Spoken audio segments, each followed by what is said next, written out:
Hello friends, good evening to all of you and welcome back to again my YouTube channel Math Scholar। Friends, जैसा कि हम लोगों ने statics का second part भी complete कर लिया है। 2 वीडियो स्टैटिक्स का अपलोड हो चुका है मैथ स्कॉलर पे, इस चैनल पे। और आज के इस वीडियो में हम लोग बात करेंगे थर्ड वीडियो की, यानी कि पार्ट थर्ड। किसका पार्ट थर्ड? स्टैटिक्स का। और ये क्लास 6 to 8 एंड 9 to 10 के लिए है। जो भी स्टूडेंट बीपीएससी टीआरई 4.0 में अपियर होने वाले हैं इस बार, उनके लिए है। और फ्रेंड्स, इस चैनल पे आपको पहले भी बताया जा चुका है कि कंप्लीट सिलेबस आपको कवर कराया जाएगा। और आज के इस वीडियो में हम लोग टॉप 15 क्वेश्चंस को डिस्कस करने वाले हैं, जो एग्जामिनेशंस के लिए बहुत ही हेल्पफुल रहने वाला है आप लोगों को।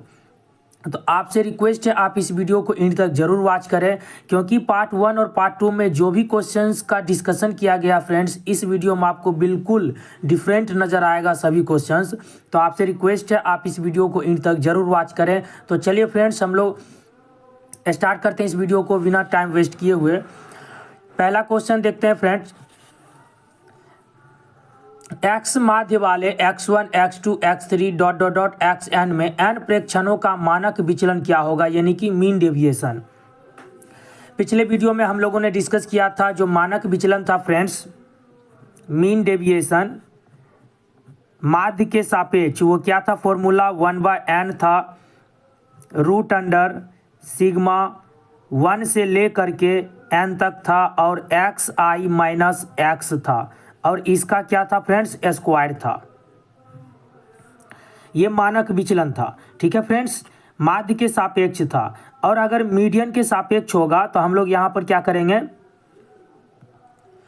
तो माध्य विचलन जब हम लोग कैलकुलेट करते थे फ्रेंड्स, तो स्क्वायर नहीं देते थे, इसका मॉड कैलकुलेट करते थे। लेकिन ये है मानक विचलन। मानक विचलन हम लोग कैसे सॉल्व किए थे? लास्ट क्वेश्चन स्क्वायर दे करके। ये है माध्य के सापेक्ष।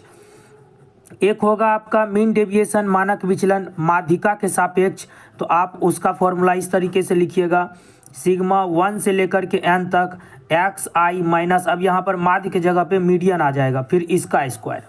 ठीक है फ्रेंड्स, तो यहाँ पर माध्य के सापेक्ष पूछा गया, तो आपका आंसर ये हो जाएगा। देख लीजिए ये किस ऑप्शन में है, यानी option b is the right answer. Clear है फ्रेंड्स? आई होप आपको समझ में आया होगा। यदि आप लोगों ने अब सेकेंड वीडियो और फर्स्ट वीडियो नहीं वॉच किए हैं तो उसे ज़रूर वॉच कर लीजिए। चलिए फ्रेंड्स, हम लोग आगे बढ़ते हैं। क्वेश्चन नंबर 2, मानक विचलन के लिए निम्नलिखित सूत्रों में से कौन सा सूत्र है? मानक विचलन का सूत्र हमको बताना है। जैसे कि देखिए यहाँ मीडियन के सापेक्ष ये फॉर्मूला है और माध्य के सापेक्ष ये है, तो आप देख लीजिए यहाँ पर ये फर्स्ट नंबर जो लिखा गया ये तो आपका बहुलक का है, और ये माध्य का है, और ये मानक विचलन का है माध्य के सापेक्ष, सॉरी माध्यिका के सापेक्ष। तो मीन डेविएशन जब भी निकालिएगा फ्रेंड्स माध्यिका विथ रिस्पेक्ट टू माध्यिका के सापेक्ष, तो क्या होगा? Formula 1/n root under sigma x minus median, इसका स्क्वायर, और डिवाइडेड बाय n करते हैं। n स्मॉल भी हो सकता है, कैपिटल भी हो सकता है। तो option A is the right answer. Clear है फ्रेंड्स? आप घबराए बिल्कुल भी नहीं, आपको एक एक क्वेश्चन समझ में जरूर आएगा। वीडियो के एंड तक जरूर बने रहे। चलिए हम लोग आगे बढ़ते हैं। Question number third number question है फ्रेंड्स, एक डाटा सेट का प्रसरण 144 है, तो मानक विचलन ज्ञात कीजिए। देखिए प्रसरण को इंग्लिश में हम लोग बोलते हैं वेरिएंस, और इसको हम लोग सिग्मा स्क्वायर से रिप्रेजेंट करते हैं। इसका मानक विचलन हमसे पूछा है, तो मानक विचलन यानी स्टैंडर्ड डेविएशन जो होता है फ्रेंड्स, वो होता है रूट अंडर प्रसरण, यानी प्रसरण सिग्मा स्क्वायर। ये फॉर्मूला हम लोग यहाँ पर लगा देंगे। हमें प्रसरण दिया हुआ है तो मानक विचलन ज्ञात करना है, तो इसमें वैल्यू रख दीजिए। स्टैंडर्ड डेविएशन क्या हो जाएगा? रूट अंडर, इसका वैल्यू 144। ठीक है, अब यहाँ पे हमेशा आपको पॉजिटिव वैल्यू रखना है, निगेटिव वैल्यू नहीं लीजिएगा। स्टैंडर्ड डेविएशन हमेशा पॉजिटिव होगा, तो 144 का वर्गमूल कितना होगा? 12। इस क्वेश्चन का सही आंसर हो जाएगा option C is the right answer. ठीक है फ्रेंड्स, तो ये आपको ध्यान रखना है। और ऐसा क्वेश्चन एक और हम लोग देखते हैं, वो आपको समझ में जरूर आ जाएगा अगर इसमें कंफ्यूजन होगा तो। एक डाटा सेट का प्रसरण 196 है, तो मानक विचलन ज्ञात कीजिए, यानी standard deviation is equal to क्या होगा फ्रेंड्स? रूट अंडर प्रसरण रूट अंडर प्रसरण। वैल्यू रख दीजिए इसमें 196 है, और अभी अभी आपको बताए हमेशा पॉजिटिव वैल्यू रखना है आपको। तो 196 किसका वर्गमूल होता है? 14 का। तो इसका आंसर हो जाएगा option A is the right answer. देखिए प्लस माइनस भी दिया हुआ है ऑप्शन में, तो आपको प्लस माइनस पे ध्यान नहीं रखना है, हमेशा पॉजिटिव वैल्यू लेना है। ठीक है फ्रेंड्स, चलिए आगे देखते हैं हम लोग। क्वेश्चन नंबर 5 देखते हैं, दिख रहा है आपको? ओके। 6 प्रेक्षणों का माध्य 12 है, इनमें 2 प्रेक्षणों को जोड़ा जाता है और नया माध्य 13 हो जाता है, तो 2 नए प्रेक्षणों का माध्य ज्ञात कीजिए। हम लोग क्या करेंगे? सम कैलकुलेट करेंगे। क्या कैलकुलेट करेंगे फ्रेंड्स? सम कैलकुलेट कर लीजिए। सम बराबर क्या होगा? 6 प्रेक्षण है और इसका माध्य दिया हुआ है 12, तो इसका सम हो जाएगा कितना? 72। पहले 6 प्रेक्षण था, अब इसमें 2 प्रेक्षण को और हम लोग जोड़ दिए, तो 2 प्रेक्षण को जोड़ दीजिएगा तो 6 2 कितना हो जाएगा? 8 हो जाएगा। इसको मान लेते हैं इक्वेशन 1, 8 हो जाएगा। अब 8 प्रेक्षण का माध्य दे रखा है फ्रेंड्स 13, इसका सम कितना हो जाएगा? 104। इक्वेशन 2 मान लेते हैं। अब हम इन दोनों इक्वेशन का डिफरेंस निकालते हैं। डिफरेंस निकालेंगे तो 104 में 72 घटेगा तो कितना बचेगा? 32 बचेगा। अब ये जो 32 है ना, ये 2 संख्याओं का योगफल है। 2 संख्याओं का क्या है? योगफल है। हमें चाहिए दोनों संख्याओं का माध्य चाहिए। तो क्या करेंगे दोस्तों? इस योगफल में 2 से डिवाइड कर देंगे, जितना संख्या रहेगा उतना से डिवाइड कर दीजिएगा। तो क्या आ गया आंसर इसका? 16। Option C is the right answer. समझे फ्रेंड्स? क्या किए? इसका योगफल निकाल लिए 6 प्रेक्षणों का 72, फिर 2 प्रेक्षण जोड़ दिए तो 8 प्रेक्षण हो गया, उसका योगफल 104। डिफरेंस निकाल करके 2 प्रेक्षण जो जोड़ा गया था उसी 2 से डिवाइड कर दिए तो हमें माध्य पता चल गया। ऐसा क्वेश्चन एक और लिए हैं फ्रेंड्स, आपको जरूर समझ में आएगा, आप इस क्वेश्चन को देखिए। नेक्स्ट क्वेश्चन है 6 नंबर हम लोगों का। 10 प्रेक्षणों का माध्य 17 है, तो हम लोग क्या करेंगे? सम कैलकुलेट कर लेंगे 10 प्रेक्षण का। क्या हो जाएगा? 10 गुना 17 170। आगे है इनमें 1 प्रेक्षण और जोड़ा जाता है। पहले 10 था, अब 1 जोड़ देंगे तो कितना होगा? 11। 11 प्रेक्षण का योगफल निकाल लीजिए। इसका माध्य क्या दे रखा है? 16। कितना होगा? 16 एकम 16, 16 एकम 16 1 17, 176 आ गया। इक्वेशन 2 मान लेते हैं इसको। अब क्या पूछा जा रहा है इसमें फ्रेंड्स? 11वां प्रेक्षण। तो देखिए 11वां प्रेक्षण निकालने के लिए 11वां प्रेक्षण या ऑब्जर्वेशन, 11वां प्रेक्षण निकालने के लिए दोनों का डिफरेंस निकाल लेंगे। तो डिफरेंस कितना होगा? 176 माइनस 170 6, और यही आपका क्या होगा? आंसर होगा। Option b is the right answer. इसमें देखिए हमें सिर्फ प्रेक्षण पूछा है, दिख रहा है आपको? इसमें हमें सिर्फ प्रेक्षण पूछा है, माध्य नहीं पूछा है, इसीलिए सिर्फ डिफरेंस निकाल के क्या करेंगे? छोड़ देंगे। क्लियर है दोस्तों? आई होप आपको समझ में आ रहा होगा। अब हम लोग देखते हैं नेक्स्ट क्वेश्चन, यानी क्वेश्चन नंबर 7। क्वेश्चन नंबर 7 देखते हैं फ्रेंड्स।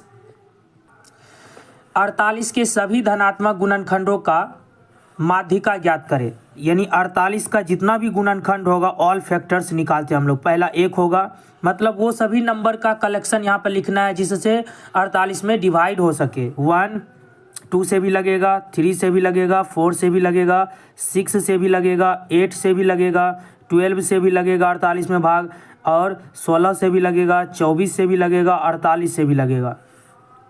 अब एक बात ध्यान रखिए, ये ऑलरेडी इंक्रीजिंग ऑर्डर में नंबर लिखा गया है। अब इसका माध्यिका हमें चाहिए। 1 2 3 4 5 6 7 8 9 10 है। 1 2 3 4, 4 लेफ्ट साइड से, 1 2 3 4, 4 राइट साइड से। ये हम सेकेंड वीडियो में भी डिस्कस किए हैं और फर्स्ट वीडियो में भी, आप उसे ज़रूर वॉच करें। तो यहाँ से मीडियन हम लोगों का हो जाएगा, बीच में 2 बच रहा है, 3 दोनों को प्लस कर देंगे, 2 से डिवाइड कर देंगे तो 14/2। तो मीडियन कितना हो गया फ्रेंड्स? 7 हो गया। Option b is the right answer. Clear है दोस्तों? चलिए आगे बढ़ते हैं। Question number 8। यदि एक जनसंख्या का मानक विचलन 4.5 है तो इसका प्रसरण क्या होगा? अब देखिए, मानक विचलन होता है स्टैंडर्ड डेविएशन, और प्रसरण क्या होता है? Sigma square. तो standard deviation is equal to क्या होता है? Root under sigma square. या आप इसे ऐसे भी लिख सकते हैं, मानक विचलन यानी स्टैंडर्ड डेविएशन होता है ये रूट अंडर प्रसरण होता है। ठीक है, इसको सॉल्व करते हैं। मानक विचलन हमें दे रखा है 4.5, is equal to root under sigma square. हमें यही सिग्मा स्क्वायर का वैल्यू बताना है, इसका प्रसरण क्या होगा, वेरिएंस क्या होगा। तो बताइए, अगर सिग्मा स्क्वायर का हम वैल्यू निकालना चाहें तो रूट हटेगा तो लेफ्ट साइड आएगा तो क्या होगा फ्रेंड्स, स्क्वायर हो जाएगा। अब 45 का स्क्वायर क्या होगा, 20.25। यही हो गया आपका प्रसरण। Option A is the right answer. 45 का स्क्वायर निकालेंगे दोस्तों तो 5 गुना 5 हो जाएगा 25, 4 का अगला नंबर होता है 5, तो 5 चौक 20। ये हम ट्रिक भी शेयर किए हैं, ठीक है फ्रेंड्स, आप उसे भी वॉच कर सकते हो। एक एक 2 अंक के बाद दशमलव दे दिए, तो option A is the right answer हो गया। अब आगे देखते हैं हम लोग क्वेश्चन नंबर 9। क्वेश्चन नंबर 9 है आपका, एक बंटन का माध्य 24 है और मानक विचलन 6 है, विचलन गुणांक यानी कॉफिशिएंट ऑफ वेरिएंस का मान क्या होगा। तो देखिए,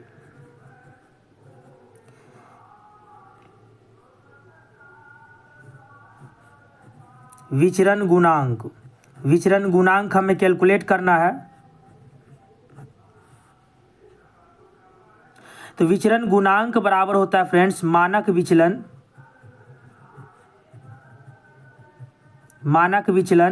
बटा माध्य अगुना 100। ये फॉर्मूला आपको याद रखना है, ठीक है दोस्तों। विचलन गुणांक इक्वल टू क्या होगा, मानक विचलन बटा माध्य गुना 100। या आप इसे ऐसे भी लिख सकते हैं, coefficient of variance is equal to मानक विचलन यानी स्टैंडर्ड डेविएशन बटा x, ये माध्य हो गया, और मल्टीप्लाई कर देंगे 100 से। अब वैल्यू रख दीजिए, मानक विचलन कितना दिया हुआ है, 6 दिया हुआ है, और माध्य कितना दिया हुआ है, 24 गुना 100।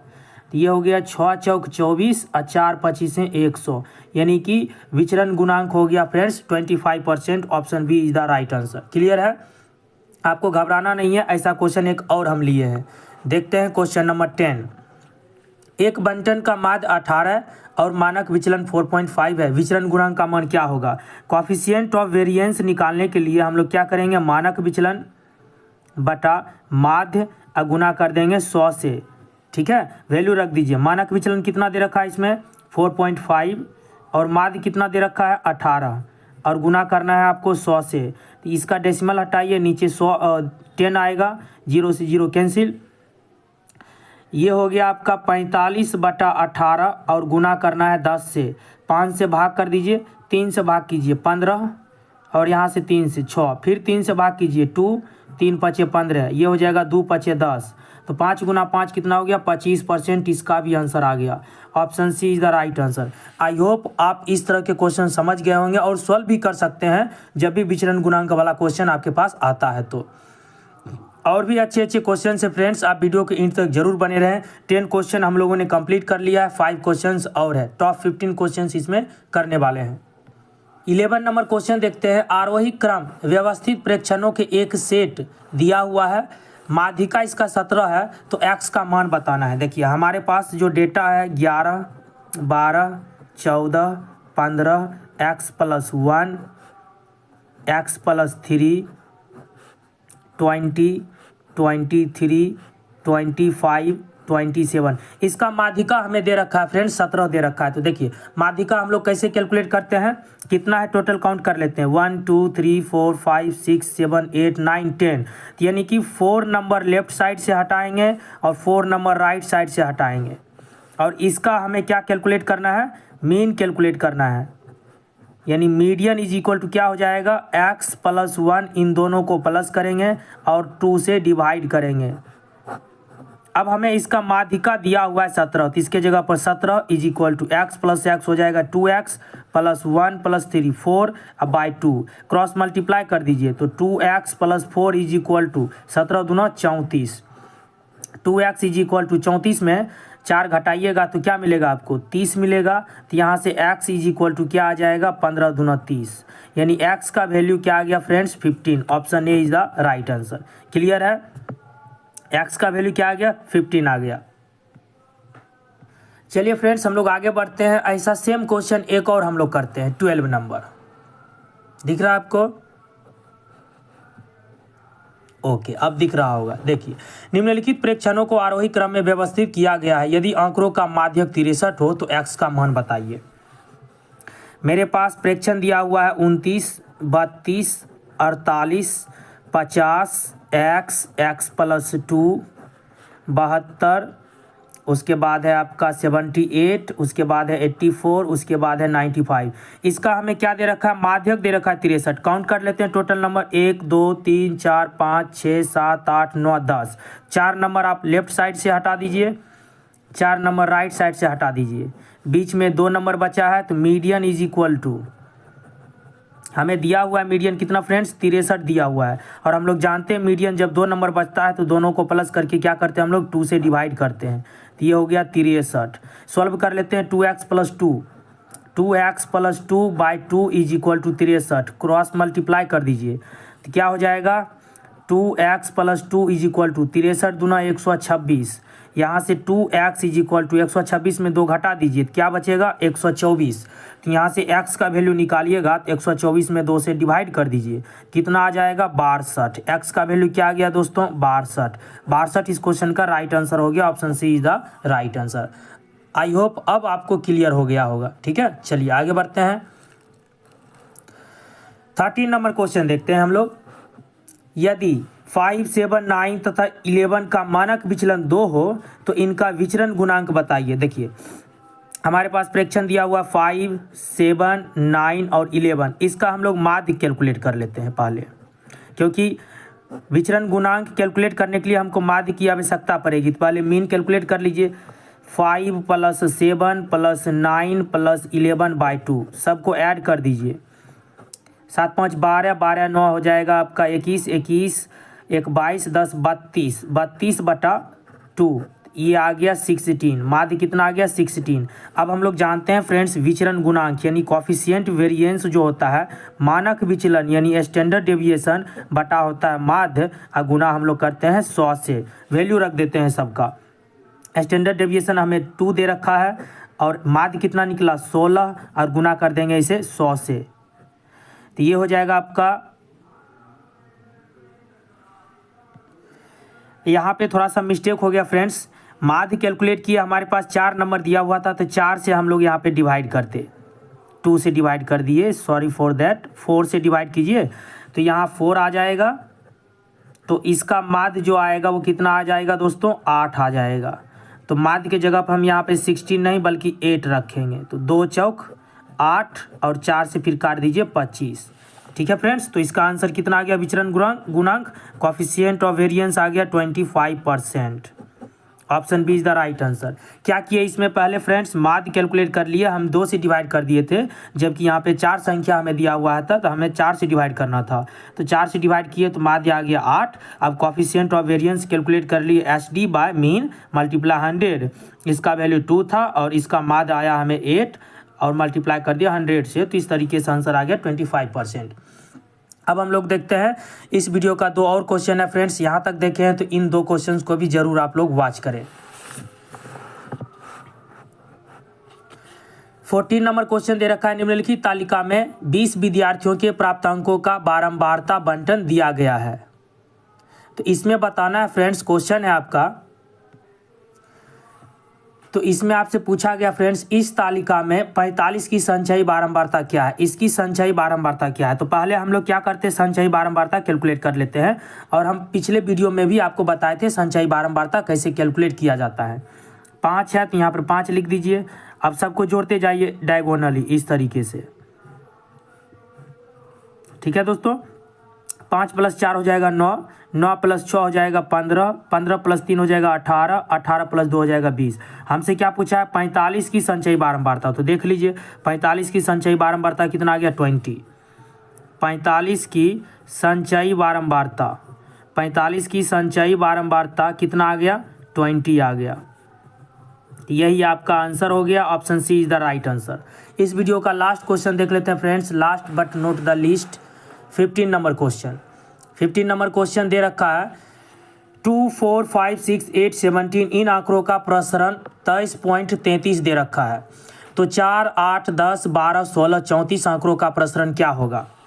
देखिए इसमें क्या किया है फ्रेंड्स, इन सभी नंबर को 2 से मल्टीप्लाई किया है। ध्यान से देखिए, 2 × 2 = 4, 4 × 2 = 8, 5 × 2 = 10, 6 × 2 = 12, 8 × 2 = 16, 17 × 2 = 34। जब नंबर को मल्टीप्लाई किया है 2 से, तो हम लोग क्या करेंगे, ये जो वेरिएंस दे रखा है प्रसरण, इसे भी 2 से मल्टीप्लाई कर देंगे। तो जो न्यू वेरिएंस होगा फ्रेंड्स, जो न्यू वेरिएंस होगा उसे भी हम लोग क्या करेंगे, 2 से मल्टीप्लाई कर देंगे। 23.33 को 2 से मल्टीप्लाई कीजिएगा तो आपको मिलेगा 46.66 और यही इस क्वेश्चन का राइट आंसर हो गया। Option b is the right answer. Clear है फ्रेंड्स। इसके बाद एक और वीडियो आएगा आपका स्टैटिक्स का, जिसमें हम लोग TRE 1.0, TRE 2.0 और TRE 3.0 में जितने भी स्टैटिक्स में क्वेश्चन पूछे जा चुके हैं अभी तक, उन सभी का डिस्कशन जो होगा पार्ट 4 में हम आप लोगों के लिए लेकर आएंगे। तो अगर अभी तक आप लोग इस चैनल को सब्सक्राइब नहीं किए हैं तो ज़रूर सब्सक्राइब कर लीजिए। आपको यहाँ पर प्रॉपर वे में क्लास मिलेगा, कंप्लीट सिलेबस आपको कवर कराया जाएगा, वो भी फ्री ऑफ कॉस्ट में फ्रेंड्स, बेस्ट कंटेंट के साथ। इस लेक्चर में जो भी क्वेश्चंस बताया गया उसका यदि आपको PDF चाहिए, आपको डिस्क्रिप्शन बॉक्स में टेलीग्राम ग्रुप का लिंक मिलेगा और व्हाट्सएप ग्रुप का लिंक मिलेगा, आप उसे ज्वाइन कर सकते हैं ताकि एग्ज़ाम से पहले आप अपना PDF से क्विक रिवीजन कर सकते हैं। और इस लेक्चर में बताए हुए क्वेश्चंस में किसी भी क्वेश्चंस में अगर अभी भी आपको लगता है कोई क्वेरी हो आपके पास या कोई डाउट हो तो आप हमें इस नंबर पर SMS कर सकते हैं 9955691532। आपका रिप्लाई ज़रूर दिया जाएगा। हर एक स्टूडेंट, जो भी स्टूडेंट कमेंट करते हैं, अपना क्वेरी पूछते हैं, डाउट पूछते हैं, उसका रिप्लाई ज़रूर दिया जाता है। ऐसा नहीं है कि इग्नोर किया जाता है, हर एक स्टूडेंट का रिप्लाई दिया जाता है उनके क्वेरी का। ठीक है फ्रेंड्स, तो इस वीडियो में फ्रेंड्स इतना ही। मिलते हैं नेक्स्ट वीडियो में। So thank you very much and thank you for watching video.